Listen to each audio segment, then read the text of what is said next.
जैसा कि हम आप लोगों को पिछले वीडियो में शिव पुराण महत्व को बताया था, अब हम शिव पुराण के विद्येश्वर संहिता का तीसरा अध्याय श्रवण कीर्तन और मनन साधनों की श्रेष्ठता के विषय में सरल से सरल भाषा में बताने का प्रयास किया जा रहा है। अगर आपको वीडियो अच्छा लगे तो लाइक, सब्सक्राइब एवं शेयर जरूर करें तथा हम छोटे से कथावाचक का मनोबल बढ़ाएं और कहीं कोई गलती हो तो क्षमा प्राप्ति हो।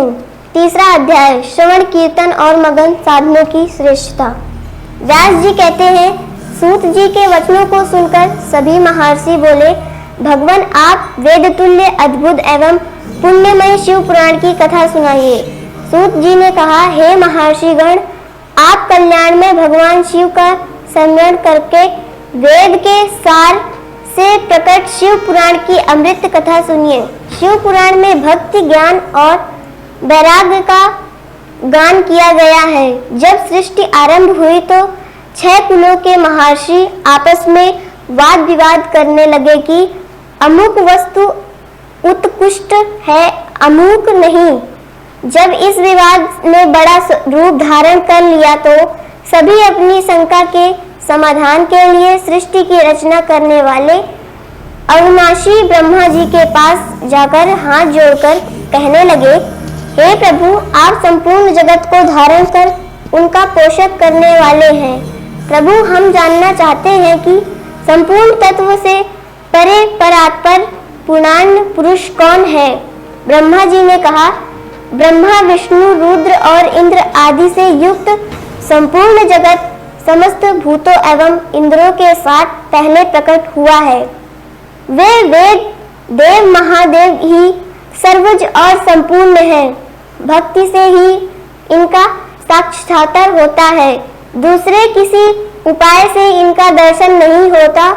भगवान शिव में अटूट भक्ति मनुष्य को संसार बंधन से मुक्त दिलाती है। भक्ति में उन्हें देवता का कृपाप्रसाद प्राप्त होता है। जैसे अंकुर से बीज और बीज से अंकुर पैदा होता है, भगवान शिव का कृपा प्रसाद प्राप्त करने के लिए हम आप सब ब्रह्मांडी धरती पर सहस्त्रों वर्षों तक चलने वाले विशाल यज्ञ करो। यज्ञपति भगवान शिव की कृपा से ही विज्ञा के सरस्व साधन का ज्ञान प्राप्त होता है।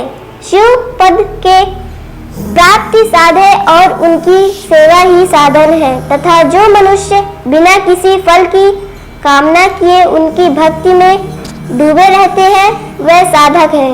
कर्म के अनुष्ठान से प्राप्त फल को भगवान शिव के श्री चरणों में समर्पित करना ही परमेश्वर की प्राप्ति का उपाय है तथा यही मोक्ष प्राप्ति का एकमात्र साधन है। साक्षात महेश्वर ने ही भक्ति के साधनों का प्रतिपादन मोक्ष प्राप्ति एकमात्र किया है।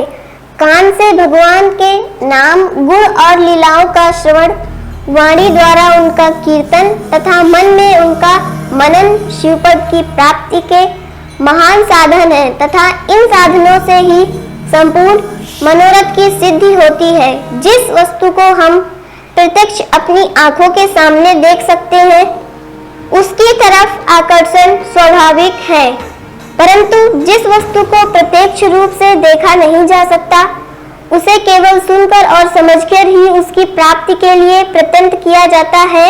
अतः श्रवण पहला साधन है। स्वर्ण द्वारा ही गुरु मुख से तत्व को सुनकर श्रेष्ठ बुद्धि वाला विद्वान अन्य साधन कीर्तन और मनन की शक्ति व सिद्धि प्राप्त करने का यत्न करता है। मनन के बाद इस साधन की साधना करते रहने से धीरे धीरे भगवान शिव का सहयोग प्राप्त होता है और लौकिक आनंद की प्राप्ति होती है। भगवान शिव की पूजा, उनके नामों का जाप तथा उनके रूप गुण विलास के हृदय में निरंतर चिंतन को ही मन कहा जाता है। महेश्वर की कृपा दृष्टि से उपलब्ध इस साधन को ही प्रमुख साधन कहा जाता है।